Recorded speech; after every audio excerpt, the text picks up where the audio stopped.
Hello बच्चों, आज हम आपका स्टार्ट करेंगे चैप्टर नंबर 6, जिसके अंदर मैं आपको कुछ एंगल्स के सबको पता होगा, एंगल्स और लाइंस के बारे में बताऊंगी। ठीक है। सो चैप्टर 6 में जो आपके बेसिक डेफिनेशंस है वो आपके लिए बहुत ज़्यादा ज़रूरी है जाननी। ठीक है। देखो, जैसे आप एंगल्स कितने तरीके के होते हैं आपको पता है। 90 डिग्री का होता है जिसको हम राइट एंगल कहते हैं, और कॉम्प्लीमेंट्री भी कहते हैं। एक 180 होता है, 360 होता है, और उसके बीच में बहुत सारे एंगल्स होते हैं। ठीक है। तो आपको पता होना चाहिए कौन सा एंगल कौन सा है। अब लाइक जैसे कि अब आपको पता है ये कौन सा एंगल है। अगर मैं इसमें ये लगा दूँ तो क्वेश्चन में लिखने की ज़रूरत नहीं है कि एंगल कौन सा है। सीधी सीधी बात है, दिस इज़ 90 डिग्री, जिसको हम कहते हैं राइट एंगल, और इसको हम कॉम्प्लीमेंट्री एंगल भी कहते हैं।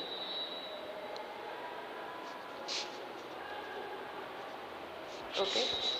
अब एक आता है 90 डिग्री से छोटा। ठीक है। अब ये एंगल्स में जो भी मैं लाइन बना रही हूँ उसमें मैं एरो जरूर बना रही हूँ, क्योंकि बिकॉज मैंने इसको कहीं से टर्मिनेट करके जोड़ा नहीं है। अगर जोड़ूंगी तो ट्रायंगल बन जाएगा, that it can be drawn indefinitely. ठीक है। From the both side, from the both and. तो ये आपका 90 डिग्री से छोटा है, यानी कि लेस देन 90 डिग्री। ठीक है। ये इक्वल 90 ना, ये लेस देन 90 है। हम इसको और क्या कहते हैं? Acute angle. ठीक है। अब एक होता है, अब एक 90 डिग्री से छोटा आ गया, एक 90 आ गया, तो एक अब क्या आएगा? अब एक आएगा 90 डिग्री से बड़ा, ग्रेटर देन 90 डिग्री, यानी कि इसको हम क्या कहते हैं? Obtuse angle. लेकिन ग्रेटर देन 90 होता है, लेकिन इसके अंदर एक और कंडीशन होती है जिसको हम ऑब्ट्यूस एंगल कहते हैं, कि ये 180 से छोटा होता है। ठीक है। देखो, तो हमने क्या क्या पढ़ा? इक्वल टू 90 होता है राइट एंगल या complementary angle, less than 90, greater than 0, acute angle, greater than 90 degree लेकिन लेस देन 180 डिग्री तो ऑब्ट्यूस एंगल। अब ये 180 डिग्री क्या होता है? जो आपका स्ट्रेट एंगल होता है। ठीक है। दिस इज 180 डिग्री एंगल, इसको हम सप्लीमेंट्री एंगल भी कहते हैं।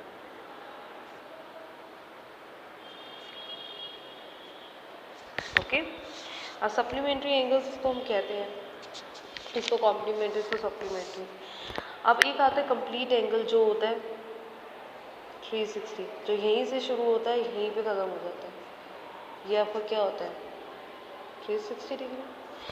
अब आपने ये पढ़ लिया, 90 डिग्री पढ़ लिया, लेस देन 90 पढ़ लिया, ग्रेटर देन 90 पढ़ लिया, 180 पढ़ लिया, 360 पढ़ लिया। अब एक और चीज़ आएगी। अब ग्रेटर देन 90 में, greater than 90 and less than 180 तो पढ़ लिया आपने, तो अब एक और रेंज तो रहेगी जो 180 और 360 के बीच में है, राइट?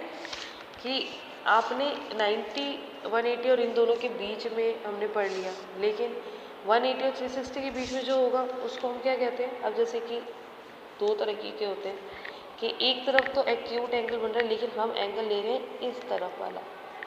ठीक है। ये वाला एंगल जो कि होगा greater than 180 degree but less than 360 degree. Complete angle से छोटा होगा लेकिन 180 डिग्री से बड़ा होगा। ठीक है। इसे हम कहते हैं रिफ्लेक्स एंगल।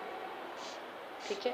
अब रिफ्लेक्स एंगल में जरूरी नहीं कि एक्यूट के साथ भी हो, ये हमारा ऑब्ट्यूस बने। ठीक है। ये ऑब्ट्यूस है, लेकिन ऑब्ट्यूस में इस तरफ ऑब्ट्यूस है, लेकिन हम कह रहे हैं इस तरफ। आपको पता है कि 180 कहाँ था? 180 था यहाँ था, राइट? अब 180 से बड़ा है लेकिन 360 से छोटा है, तो ये भी आपका क्या है? Same reflex angle. ओके। तो ये थे आपके एंगल्स जो आपको पता होने चाहिए, और ये नाम जरूर पता होना चाहिए, व्हाट इज़ कॉम्प्लीमेंट्री एंगल जो राइट एंगल होता है 90 डिग्री होता है, and what is supplementary angles जो 180 डिग्री को आप कहते हैं।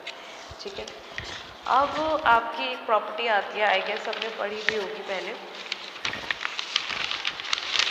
Linear pair property. Linear pair का मतलब क्या है? कितने भी एंगल्स हैं, एक दो या दो से ज़्यादा, 2, 3, 4।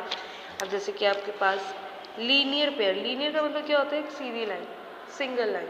अब सीधी लाइन में आपके पास ये एंगल है 1 और ये 2। ठीक है।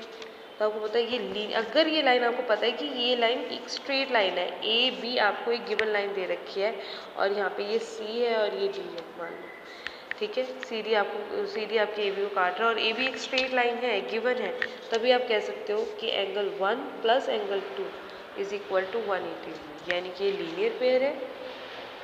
ठीक है, जिसे हम कहते हैं लीनियर पेयर ऑफ एंगल्स और सप्लीमेंट्री 180 को हम सप्लीमेंट्री कहते हैं। अब एक चीज़ और, इन्हीं एंगल्स में एंगल 1 और 2 के बीच में और क्या रिलेशन है? एक तो ये 180 डिग्री, इन दोनों का सम 180 है because AB is a straight line. If AB is a straight line, ये कंडीशन तभी हो सकती है, is a straight line. Okay, और 1 और 2 के बीच में क्या रिलेशन है? 1 and 2 आर एडजेसेंट एंगल। अब एडजेसेंट का मतलब तो पता ही होगा बिकॉज आपने एडजेसेंट साइड्स पढ़े होंगे। एडजेसेंट साइड्स का मतलब होता है जो एक दूसरे के साथ होती है।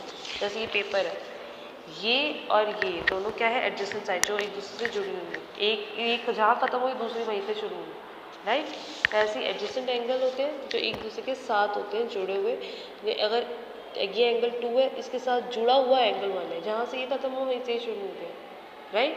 So this is adjacent angle. Okay, ये तो थी आपकी कुछ एंगल्स की प्रॉपर्टी जो आप अपनी फेयर नोटबुक में लिखोगे। उसके आगे का मैं आपको बाद में कराऊंगी, लेकिन ये आपको याद होना चाहिए कि what is 90 degree angle, less than 90, greater than 90, but less than 180, 180, 360 and greater than 180 but less than 360 reflex angle. ठीक है, and this known as complete angle.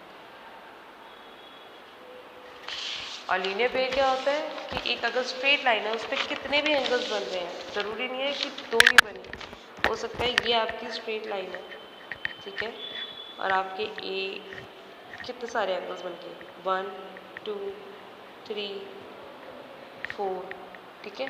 तो 1 2 3 4 बिकॉज स्ट्रेट लाइन है, उस स्ट्रेट लाइन के ऊपर जितने भी एंगल्स हैं सबका सम क्या होगा? 180। इसका भी रीज़न क्या है? Linear pair property. ठीक है, आज के लिए इतना ही। Thank you.